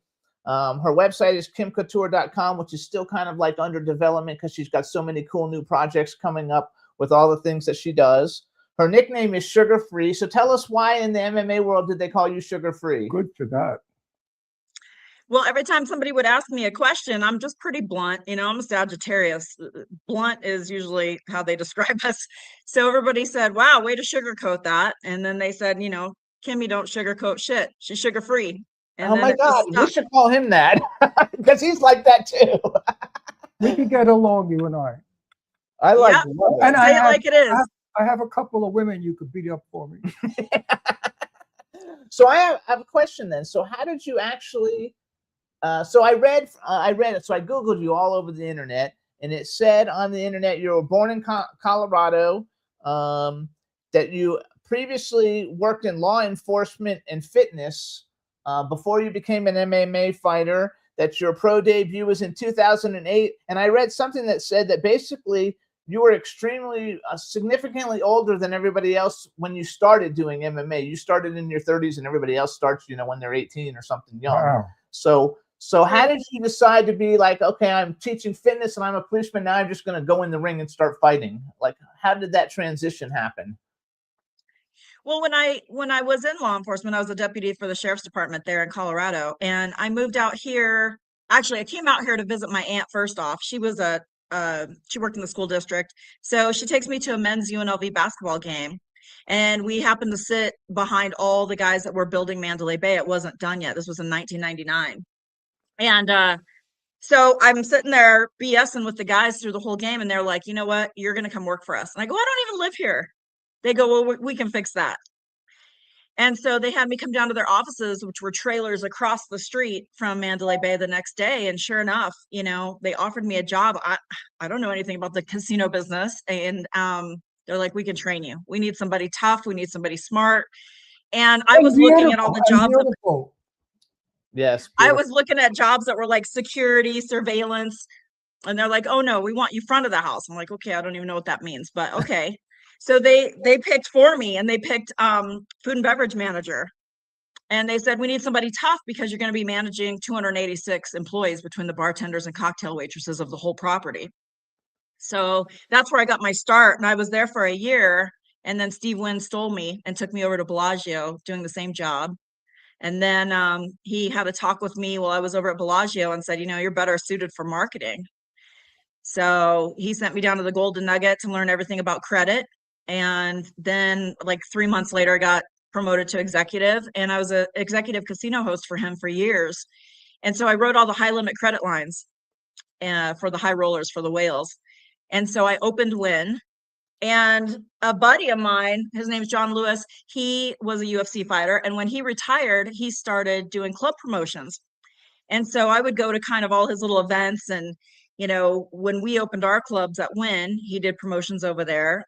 And, you know, Randy was down here shooting the first season of The Ultimate Fighter. And he was good friends with John Lewis, of course. So when he was in town, he would train at his gym. Well, I was already training over there at John Lewis's gym just to stay in shape, nothing crazy. And I grew up, my dad was a big boxing fan. So I grew up always loving boxing. And I was like, when he invited me, I'm like, yeah, I'd love to go train over there. So then when Randy was here shooting the first season of The Ultimate Fighter, that's when we met. And, you know, so you we didn't ended know up building Randy our yet. businesses. Okay. No. So we should explain to But I was everybody. So, because we're saying Randy and maybe they don't put it all together. So you guys, Kim's ex-husband, who got her, I guess, who she's talking about, Randy, is Randy Couture, who basically is a 6-time world heavyweight and lightweight UFC champion, Hall of Famer, and now he's a huge. And he's still in the hospital from the last fight they had. and he's in the Expendables, all the Expendable movies with Sylvester Stallone and everybody. So he's so he's a really big deal. We don't care about him. Care about her. Take off the glasses. I want to see what you look like. Gorgeous. Oh, you're beautiful. You're a very beautiful girl, and I bet you Thank you. I bet you're older than what you look. Judging by your background. I'll be 51 this year. God bless you. You look wonderful. Thank you. Is it because you got beaten up a lot? Your face is swollen? No wrinkles? No wrinkles. You know, I've lucked out in the gene pool. You know, my mom and my dad, they looked very young. My mom still does. I lost my dad a few years ago, but yeah, I got lucky in the gene pool, I guess. Are you Italian? I'm a mix. My dad was Irish and Spanish, and my mom is Spanish and Indian. So the Spanish native. That's the skin. So when you started, so you met Randy. You finish the story real quick. So you met Randy. How did we go from there? So he was down here shooting the show, but when they would train, we would have to go all over town to, you know, wrestling over here and boxing over here and conditioning over here. And we were driving all over the place. So I was actually I was scheduled to go open Wynn in Macau, China, when he opened that casino. And it was getting closer to the point where I had to leave. So of course, me and Randy's relationship developed quickly, and he didn't want me to leave. So, you know, I guess we're about 2 years into our relationship. And, you know, that's when we decided to get married, because he didn't want me going to China. And talk about a fork in the road. You know, I'm like, go to China, you know, be a bigwig in the casino over there, or, you know, stay here. And that's when I decided to stay, obviously, get married and open up our gyms. So then we franchised our gyms, and we started all of our other businesses. But he didn't want to build gyms. He wasn't a fan of it. He was like, gyms don't make money. And I just knew that if you brought the best coaches under one roof, because before I did Extreme Couture, none of the gyms had all the disciplines under one roof. You know, everybody had their one discipline. Right. You know, so you had to drive all over town, and you spend all this time driving around and trying to get everything in. So I'm like, I'm going to build a world-class facility, and I'm going to bring the best coaches in all 5 disciplines, and we'll see what happens. He didn't think it would work. What are the 5 disciplines? What are they? Boxing, wrestling, Muay Thai, Jiu-Jitsu, and Judo. Wow. It's the Olympic sports. Huh? I have black belts in all of them. They're all the Olympic sports. How long were you married? We were together a total of about 6 years. So he was no good, right? No, they're still friends. Oh, they're still friends? Yeah, we're still good friends. So why He's fabulous. You've met him. I did meet him? Yeah, you met him once. Who was it? You didn't know who he was. But we did meet him at a movie premiere. I'm still at the gym. I'm still at Extreme Couture coaching. So if you like it, so why don't you get back together? Why are you going to be alone? It's stupid. Oh, no. He's in a happy relationship now. No. He's in a happy relationship now, and I just got done getting out of a another 10-year relationship. Yes. I can have her knocked off. So we could get rid of her. They're in business together, so it's really that nice. Doesn't matter. She could inherit the business then. we could always put her in the East River. Yeah, no, don't joke about that, because she doesn't know you.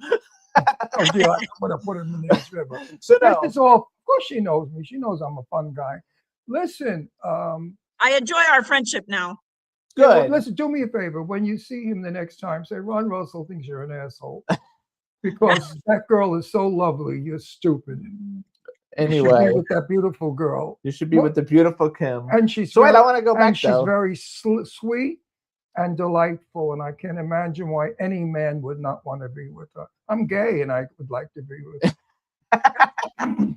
So I read all kinds of stuff about you, and it's fascinating to me, because first of all, when you were coming up in the MMA world, you know, women, it was kind of like very new, right? You're like one of the first female MMA fighters. And I read this thing, you know, like what did the industry think about Kim Couture?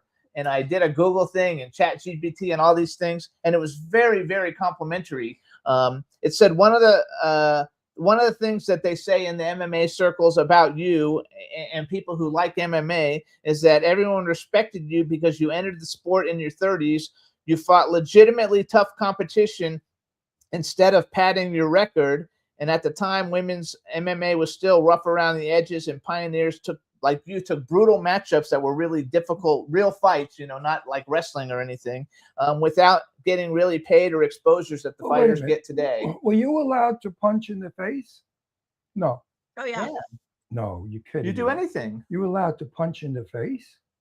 Yeah, At of course. and at 35, you had the balls to go in there and get punched around? What are you Yeah, I retired at 40. So how much of your face has been reconstructed? Because you're beautiful. Well, I have a metal plate in my jaw because I broke my jaw Oh in my my first pro God, fight. you're kidding. Are you So I have a steel serious? plate here. I've had 3 surgeries on my jaw up here. I shattered my orbital bone. I've broke my nose. Are you You name nuts? it. Does that stuff hurt still now or no? Or now that it's fixed, it doesn't hurt? What, are you a masochist? No. I think Wait, it's wait, wait, fabulous. this is fascinating me. Why on earth would a 35-year-old beautiful woman want to get punched in the face? She also punched people. I don't give a shit what you did to people. I don't care about the people. I care about her. Why would you allow yourself to be punched to break your jaw? I mean, that's painful. Yeah, and I was the promoter of that show. So I put the show on and I was the co-main event. So it was a lot of work. I like But it. I grew up in the ranch world. So I grew up breaking horses and rodeo. And so Wait you a know, I minute. grew up tough. So you're like a gorgeous Wait, tomboy. wait. If you kick a man in the testicles, we see stars. I understand if a woman is punched in the breast, she sees stars. Is that true?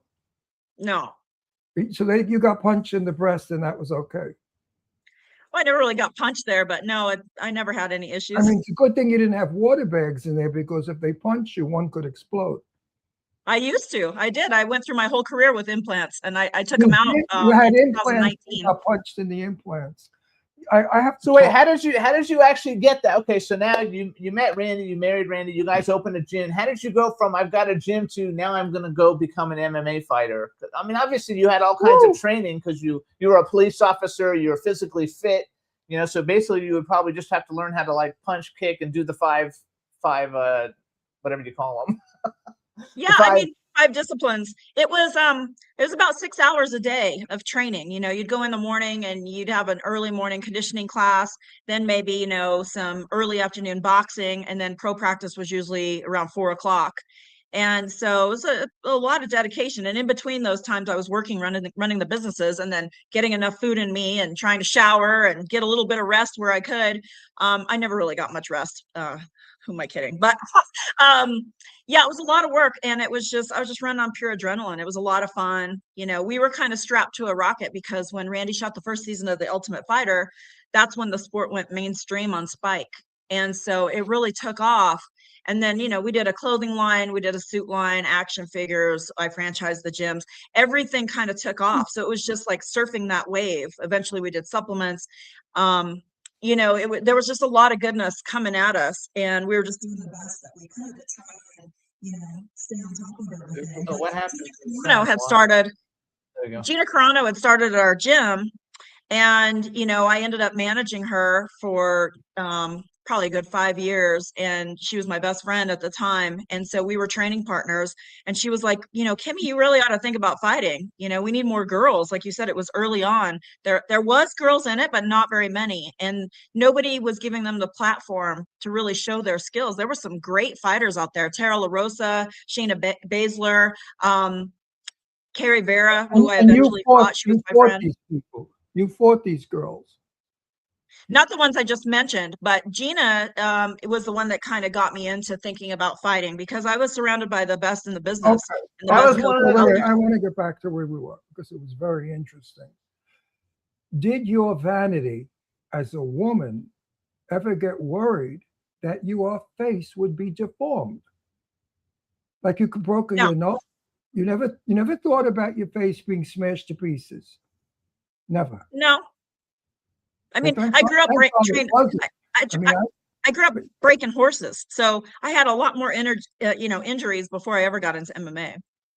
Breaking horses. That's when they're like wild and you can't ride them, and Yeah, then you you get break them 'em so in. you get them so you can ride them. I see it in movies. Yeah, I think when I was probably 7 years old, my dad would get these wild young broncs and put them in the round pen, and my dad would just say, "Ride them out until they quit So let's bucking." get back So to you.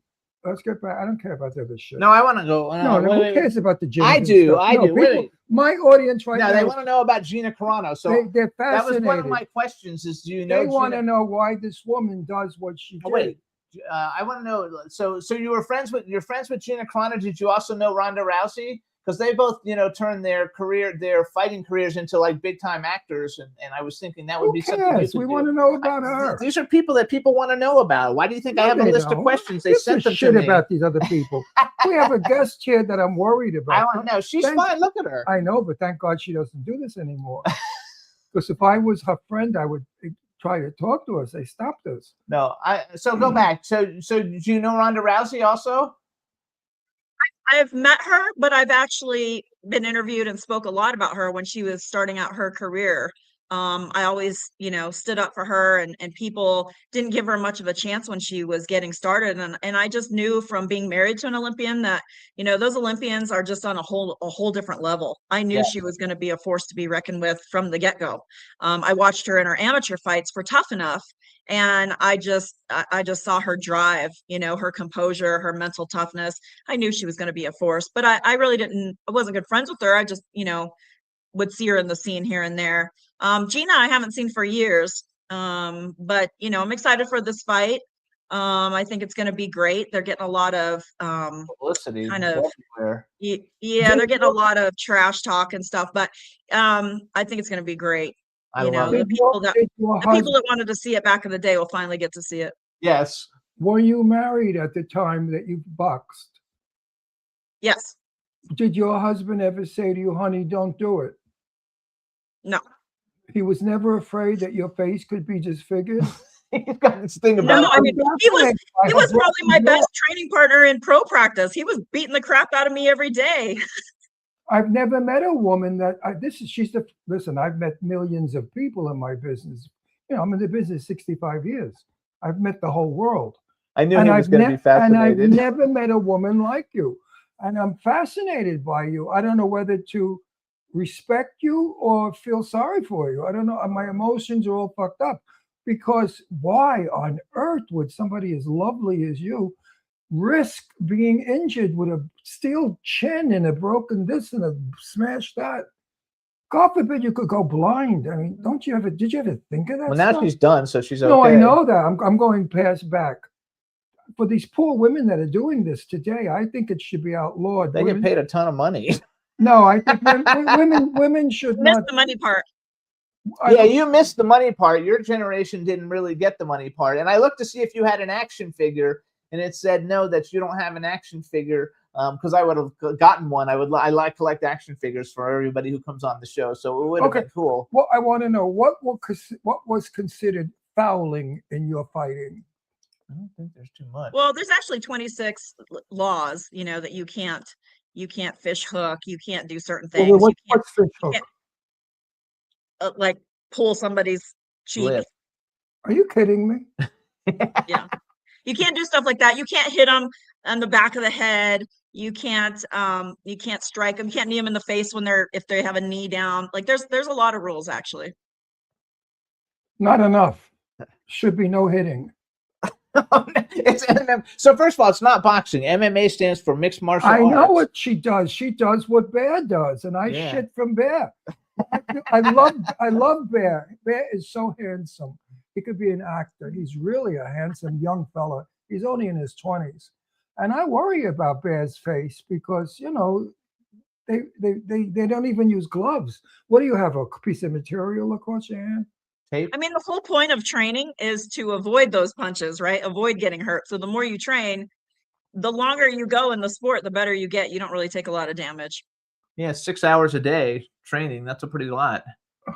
I love when it. I did my first fight and broke my jaw, I was like 6 months into it. Be a woman, have your nails done, have your hair done, get a waxing. I mean, all that stuff. You never pedicure. You never had time. I do all that stuff. I do all that.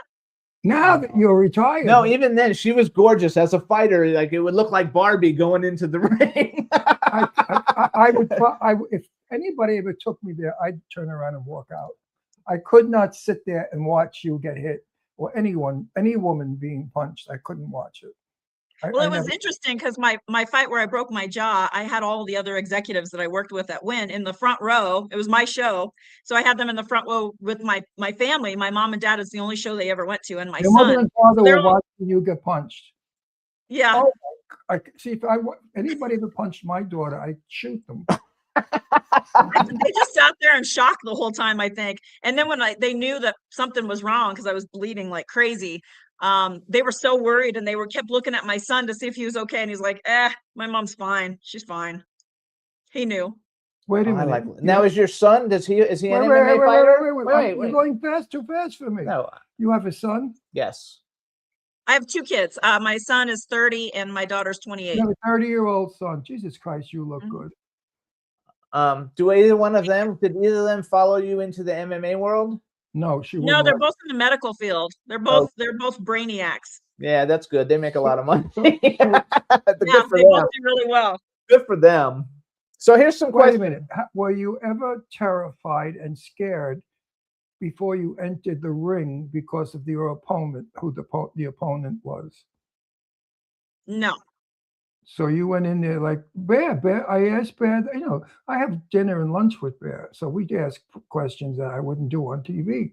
And he said the same thing. I said, you're not worried or frightened that you're going to get your ass kicked, your face smashed? He said, no, I can't wait to get in there to hit him. I said, oh. I Yeah, like. we sign up on this. We sign up for this, so we know what we're going into. And I had pro practice every day where I was most of the time the only girl. And I was 135 pounds getting smashed by these big UFC guys every day. So the fight was easy compared to what I'd have to survive every day in the gym. You actually had it really good though that you had that opportunity to train with such, with guys actually. Because I mean, how many rounds did you have to go? I think it's by minutes. 3 rounds, three 5-minute rounds. 3 rounds. 3 5-minute rounds. 5-minute rounds. You could do damage in 5 minutes. Were you allowed to pull hair? No. You can't kick in the groin. No. So how do you know where to kick? Well, we train this stuff every day. They train to teach Hannah where to But kick. I mean, I know I would like to know where do you, when you're fighting, where do you go to Stomach, kick? In maybe, the I guess. shins, in the ass, in the hips, in the stomach? Where do you hip? How do In you the kick? side and the legs and the head. In the head, you're allowed to kick in the head. I God love it. forbid you get a brain tumor getting kicked in the head. I'm fascinated by this. We were at lunch with Bear, and he just sat there smiling and laughing. He said, Ron, I don't believe you. You're such a tough guy, and you're such a little, like a sissy when it comes to my fighting. I said, because I don't believe in brutality. I don't like it. And he's a man. It's okay. 6'2". But you're a woman. How tall are you? 5'3", 5'8". Oh, you're 5. So you're a pretty nice height. Now, one question, and don't be modest. Were you like a superstar in this business? I wouldn't say I was a superstar. I wasn't the best fighter, but I got a lot of attention because of who I was married to.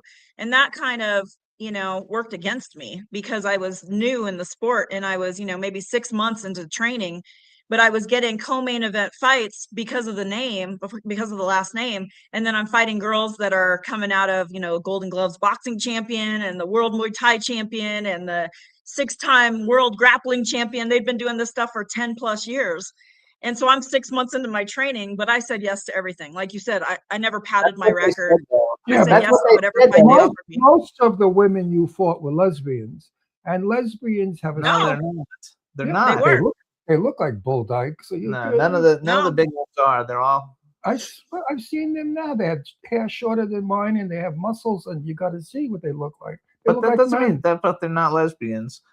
I bet they are. Come on. Hang on. No, the ones I fought weren't. I have because that was one of the things that you kind of answered it. One of the questions I wrote down was like, how much pressure came with carrying the Couture name into the combat sports? Because I knew that you took every fight. I read that, that you took every fight, and so you were fighting against people that had many, many, many years experience on you. Was that a lot of pressure for you, or you didn't give a shit? I didn't give a shit.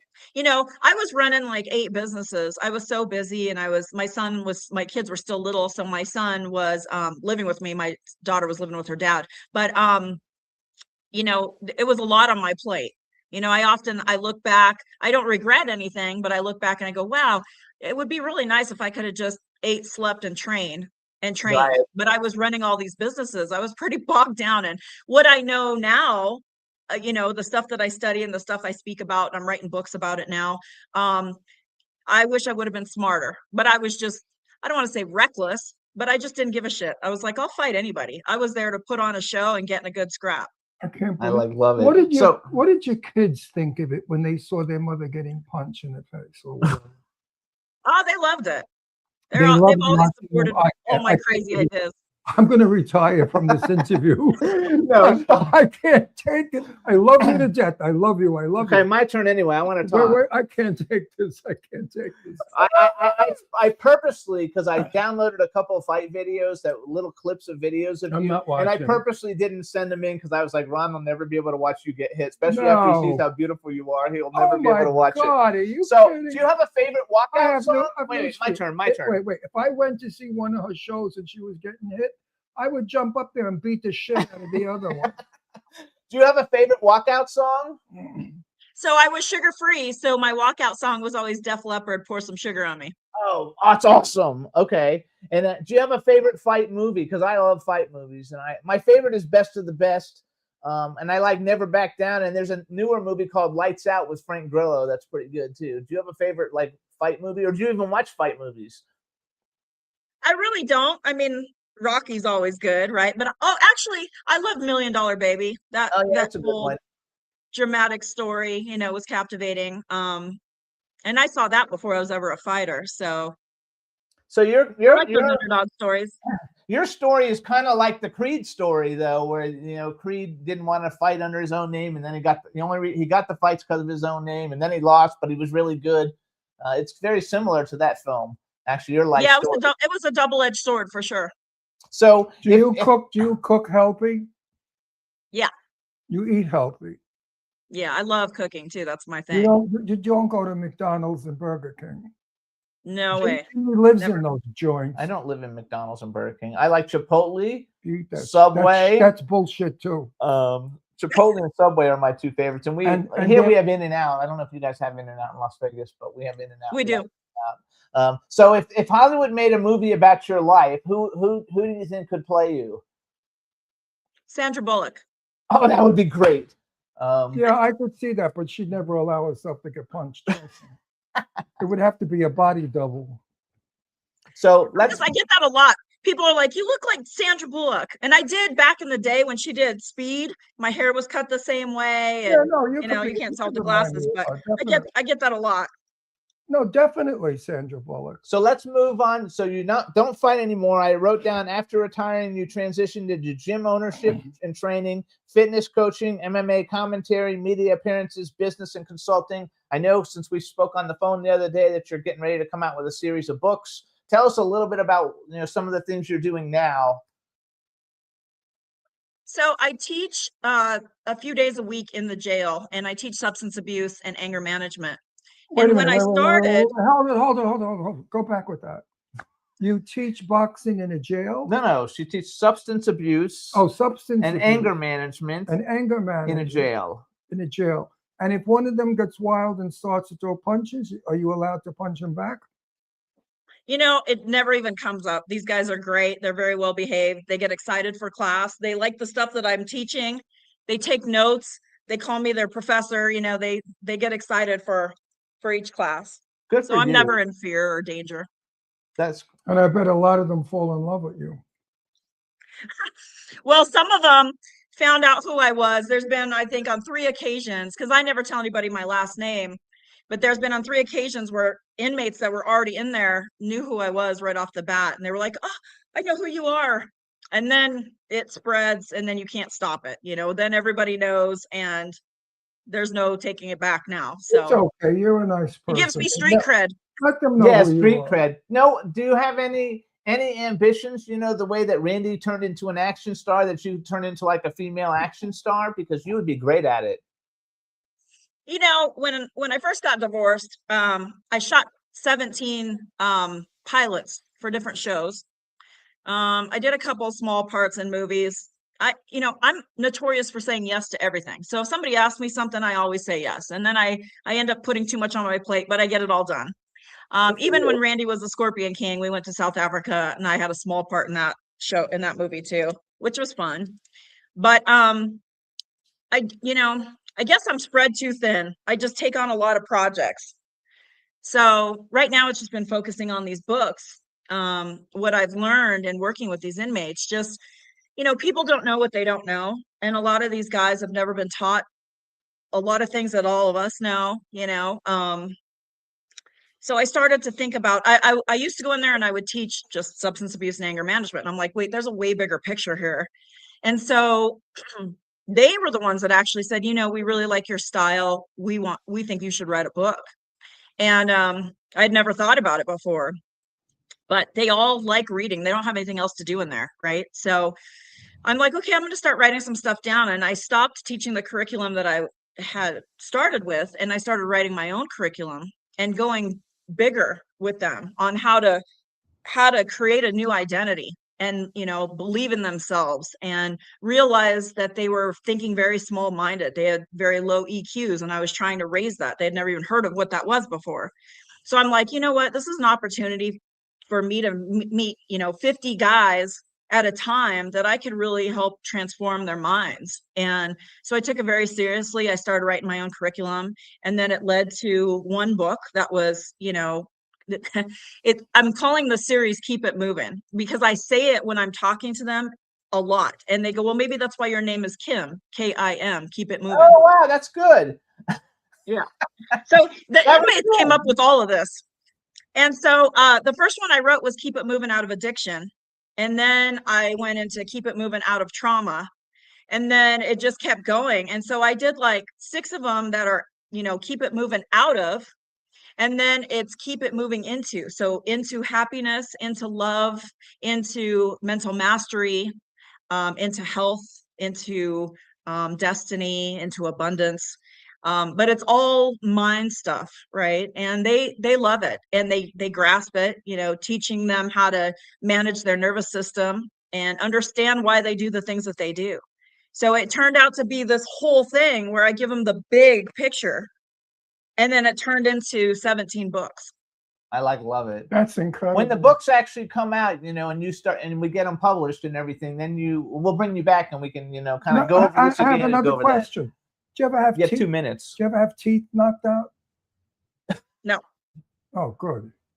I like it. Looks like I did. There's some pictures that looks like I did. In fact, when I broke my jaw in that fight, I went back to the corner in between rounds, and I told my husband at the time, I told Randy, I go, I think I got my teeth knocked out.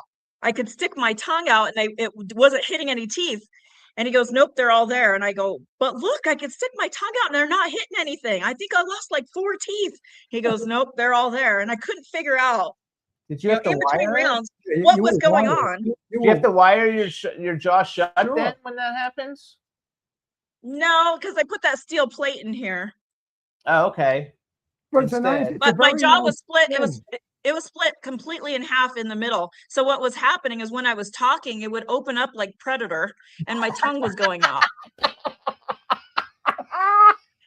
all my teeth were there. Oh my gosh! I mean, really, like. But you know something? It looks like a cleft, so leave it. It's sexy. If you have a little scar there, right? No, I don't see a scar. No, they did it. They did it inside, so there's nothing on the outside. Oh, there is no. There's no scar. Like, you don't have any scars on your face at all. Like you like. I had good surgeons. No, good for you. I'm glad you had good surgeons. This is so much fun. Now wait a minute. If you didn't do what you did, what else would you have done? Well, I probably would have been working in China in the casinos in Macau. Where was she? She said she had that before she got married. She had the job running the the casino in Macau, China. She got married and didn't take the job, so she'd probably be doing that. Oh, working I was an executive. I was an executive for Steve Wynn for about 7 years. Yeah, so which is super cool. So I mean, you didn't have any desire to be like an actress, a dancer, or a singer, or any of that stuff. No show business, right? no, All reality stuff. real shit. We got to go. Real We're out of stuff. time. Hold on. So you guys, Listen, I know I have to say this. something. Go. Kim, thank you. You gave me a fabulous, fabulous interview because I'm so interested in everything about you. And I think our audience is going to love this part of our show because, you know, every week we have the same bullshit with actors and they're boring. But you were not boring, not at all. You were wonderful, and I thank you, and God bless you, and I love you. There you Thank go. you I so really much. do. I So really you guys do. follow Kim at KIMZ Fight Fit, and then you can see her other accounts from going there. She's got KimCouture.com. More stuff will be on there, and when her books come out, we'll let everybody know and we'll bring her Yeah, back. you So come thank you back. so much for coming on the show. We loved having you. Definitely come back. Oh, and we Thank want to you, say hi guys. to Sherry Nelson, since Sherry Nelson introduced me to you. So we want to give no Sherry worries. Nelson Oh, a shout out. I love Sherry, her. I adore Sherry. Sherry and I are very close. I love her. Did you She's know the, that? she's the I best. gotta go. Quick. My car is an 04 Audi, and I had a little accident, and they couldn't find the part. Did you know that she sent me the part from Canada? Yeah, she found the part in Canada and sent She it. sent the Oh my little gosh. front end of She's my She's car. an fabulous. angel. Yeah, she's I an love. No angel. wonder you're nice because you have her as a friend. Oh yeah, nice people hang together. Absolutely. That's So right. thank you so much. It's such a pleasure having you on the show. Keep Yes, in Kim. touch. Text me if you need help with the book. Let me know. And thank you so much for coming on the show. And everybody else, we'll see you next week. Bye, everybody. Appreciate you. Bye. Have a good one.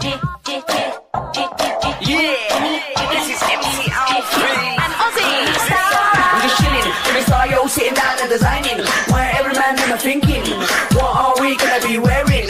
Yo, I'm a Liverpool MC, you can't test me. Big up the girls inside the party. Let's get down to crazy Jimmy. Big up myself and known as Alfie, the one and only, the Turkish MC. Always love the clothes of Jimmy. Bitch, I'm your one I wanna be. Jimmy Star, new celebrity. We'll take you